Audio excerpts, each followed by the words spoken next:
1. Hi, I'm Shannon Rubin. I'm Daniel Smith. This is our TOK presentation. Our real life situation is the presentation of the Pope Marcellus Mass by Giovanni Palestrina to the Roman Catholic Council of Trent. The Council of Trent had previously ruled that in all church-related music for the Roman Catholic Church, all music was to be monophonic and non-polyphonic, which means that all voices in the music had to be on the same note at the same time, so as to make the voice of God more clear and direct. But as we've seen, as music has progressed, things got a lot more complicated and polyphonic, and Palestrina wanted to write a mass that was polyphonic, and so to do that, he had to approach the Council of Trent. And despite what the Council of Trent originally believed when he presented the Mass, despite it being polyphonic, the melody with the text from the Bible was so clear that they decided to keep polyphonic music in the church. And that is the real life situation.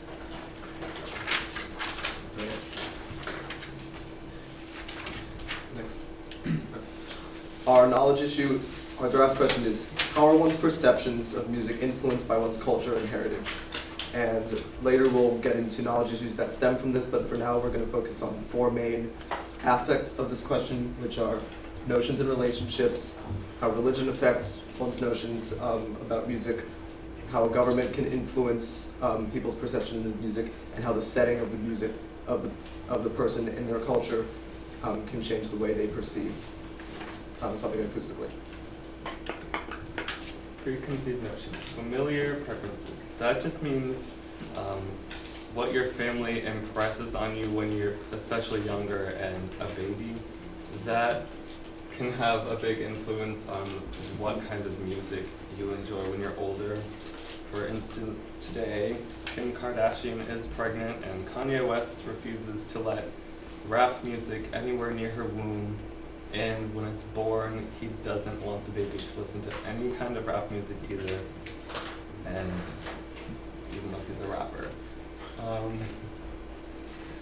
Certain people can be symbols of a musical style. That just means, depending on whether or not your relationship with someone is good or bad, if it's a good relationship and you associate them with a certain kind of music, that can give you a little bit of preference to that kind of music. And if you really dislike that person and they like a certain type of music, you associate that with a person that you aren't fond of, and you probably won't be very fond of songs they like or music styles they like. Okay. For example, I have a pretty good relationship with my father, and for me, he's a symbol of classic rock music, which is what he grew up on. So he's always exposed me to music from the 70s and 80s, like Zeppelin and Stones and Yes, Kiss, and things like that. So I've grown up to like that kind of music, and it's part of my preferences, whereas a lot of people our age don't care for it as much. Okay, so our next aspect of how music can influence one's perception, or how one's culture and background can influence one's perception of music, is religion. And this is the example that we gave as the real life situation where Palestrina wanted to further music's cause by introducing polyphony to the church, but was originally banned and finally won over the Council of Trent to allow his mass to be performed, because he showed that music can be just as clear in the voice of God, even when it is polyphonic. So we have a couple examples of how this works. One instance is in America to further the notion of the separation of church and state. Some organizations can purposely be politically correct or overly politically correct on their music choices to the point of banning something they might find to be hinting of religion. For example, in 2006, the Jackson High School Wind Ensemble's instrumental performance of Ave Maria was performed, or was going to be performed, at the school's graduation ceremony, but it was officially banned because the superintendent of schools in that area feared that it might sound too religious and offend some audience members who weren't of that belief system. So that's one extreme. Another aspect, going back to the Roman Catholic Church, where a lot of different kinds of music was strictly enforced or banned, depending on the situation, is in the Middle Ages, the tritone, which is a certain interval in music, was banned by the Roman Catholic religious music authorities because it happens to be the most dissonant interval in music, and it was believed to be the devil's interval. So certain scales, like the Locrian scale that involves the tritone and diminished chords, were also banned because they seem to induce the devil. More examples on how religion would ban certain types of music. This is by St. Augustine in 354 AD. The pipe, tabret, and harp here associate to intimately with the sensual heathen cults, and by this he's referring to Israelites. One of their instruments was a tabret, which is a one-sided drum, as well as with the wild revelries and shameless performances of the degenerate theater and circus. It is easy to understand the prejudices against their use in the worship. Another quote from a religious leader on instrumental music in the church. If the apostle justly prohibits the use of unknown tongues in the church, much less would he have tolerated these artificial musical performances which are addressed to the ear alone and seldom strike the understanding even of the performers themselves. This just goes back to our original real-life situation and shows that many religious people thought if it was anything more than just the text of the Bible being spoken or sung, then it was just selfish and for the listener alone, and it just took away from the message. Nationality and law. In 2005, there was an Iranian ban on Western music of any kind by the president of Iran.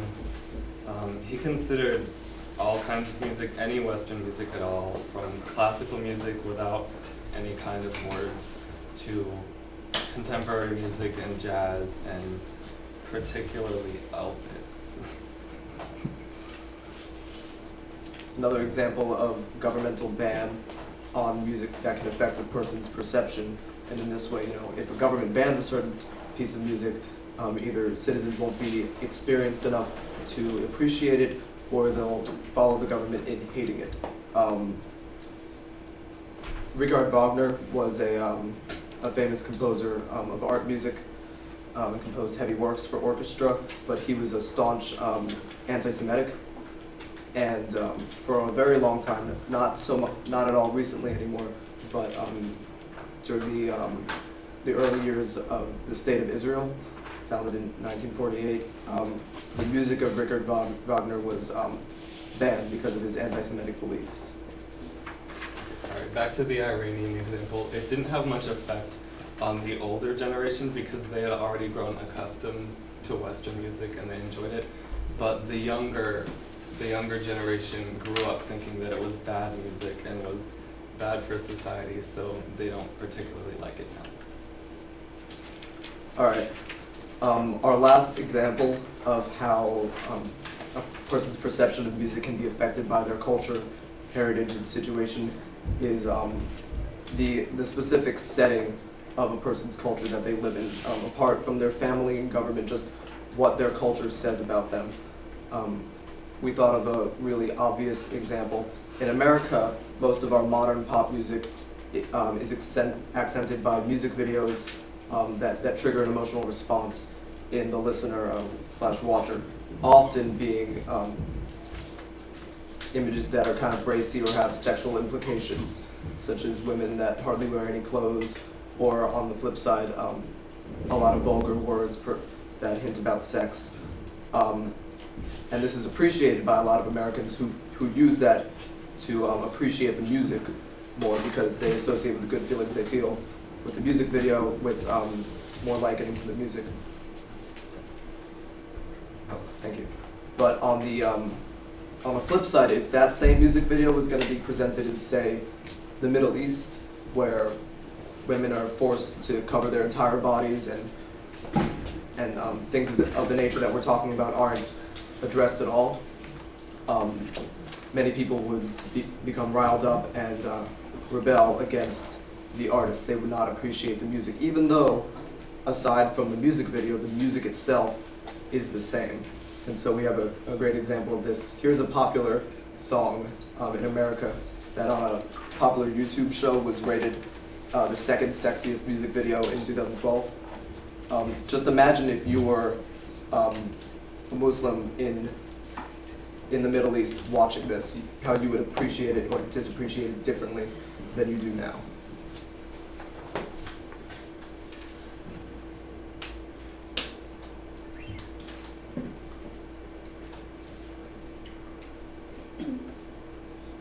What's the, oops, let me know.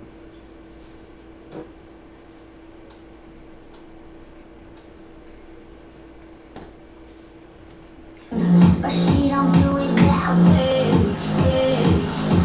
Now, she acting all elevated. Got yourself a beauty queen, yeah. But there's something I gotta say. She can love your blood,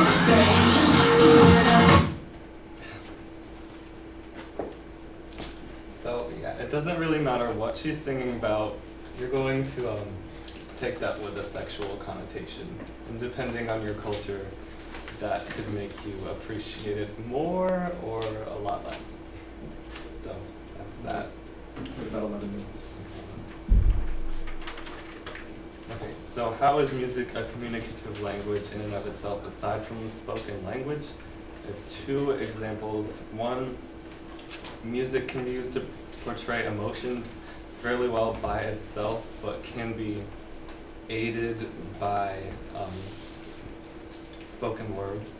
But in this case, it's mostly the music portraying the emotion and can be just made more clear by the language.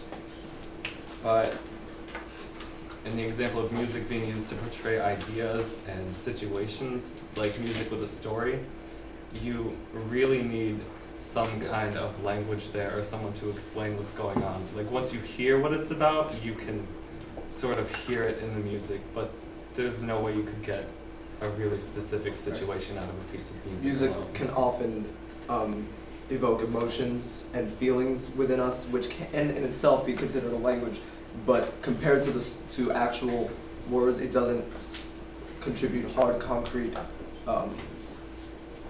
stories. Even programmatic music like Symphony Fantastique by Berlioz or Peter and the Wolf by Prokofiev, they have stories attached to them, but those stories need to be explained, especially in the latter when there's an actual story that goes with the music at the same time. So that's not to diminish the fact that music can communicate to a person spiritually or emotionally. A reaction evoked in a listener can be influenced by their culture and heritage, so that can shape them, just going back to our first knowledge issue. And the reaction evoked in the listener is a communication between either between the composer and the artist who performs it, or between the artist and the listener. And if the artist does their job well, the composer and the listener himself. Oh. So, in our next example, we're going to show a piece of music that is hotly debated in America because of its bass line, which has been used in a previous Queen song, Under Pressure. Ice Ice Baby is popular among maybe people who grew up in the 90s and listened to it first and appreciated it, but maybe for an older generation it's less appreciated because of the idea that the music from it was sampled from a previous piece of music. And this is showing us how music differs from the knowledge issue that we're addressing here is how might different listeners develop different auditory perceptions from the same piece of music. This is our second extracted issue.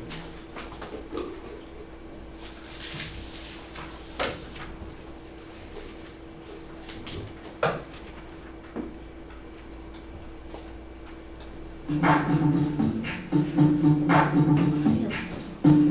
VIP. Let's kick it.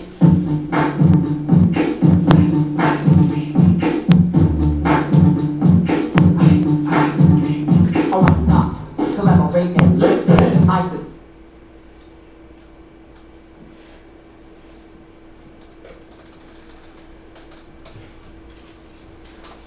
So that intro uses music that had previously already been composed, and so different listeners from a different era in time, this era can affect their perception of the music and change the way they feel about even the same piece of music. So how might different interpretive performance choices of a piece of music change the way it is perceived by the listener? I think this goes back a lot to age now, which is connected to culture and specifically the physical portrayal that we talked about earlier can set off some people of older generations. So here we're going to look at 3 different versions of the same song and see how different interpretive performance choices can be changed the way it's perceived by a listener. The first one is the original.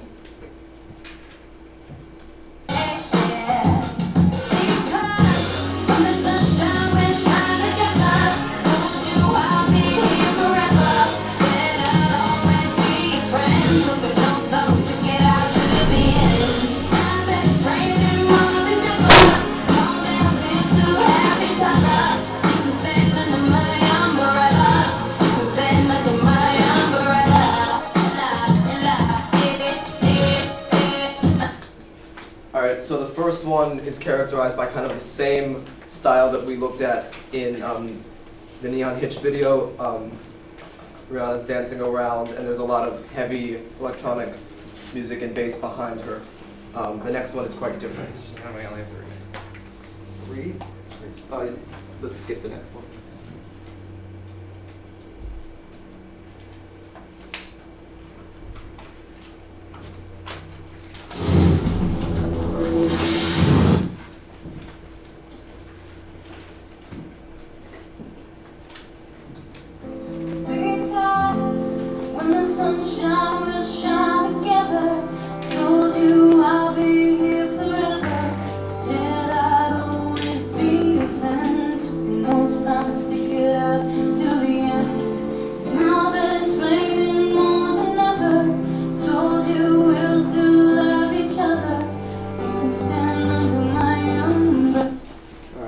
Difference here, you could tell, not only did she slow it down, Mandy Moore took a more artistic and languid approach to the music.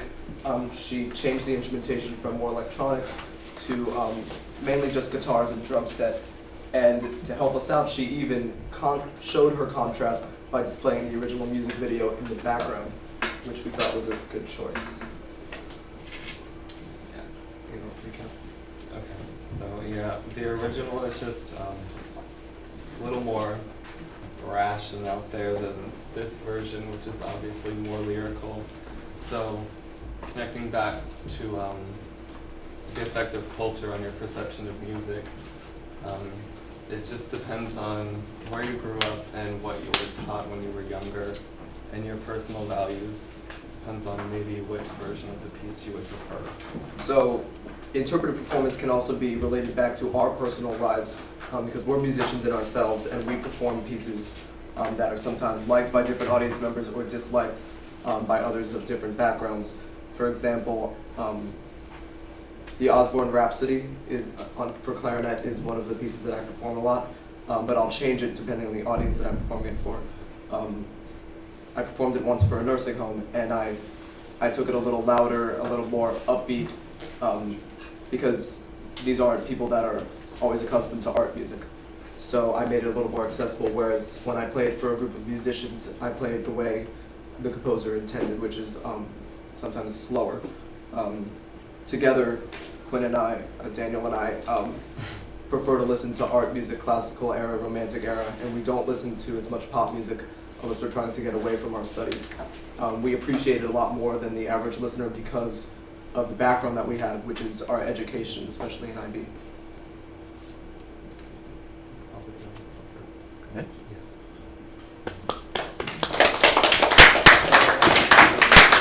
1942.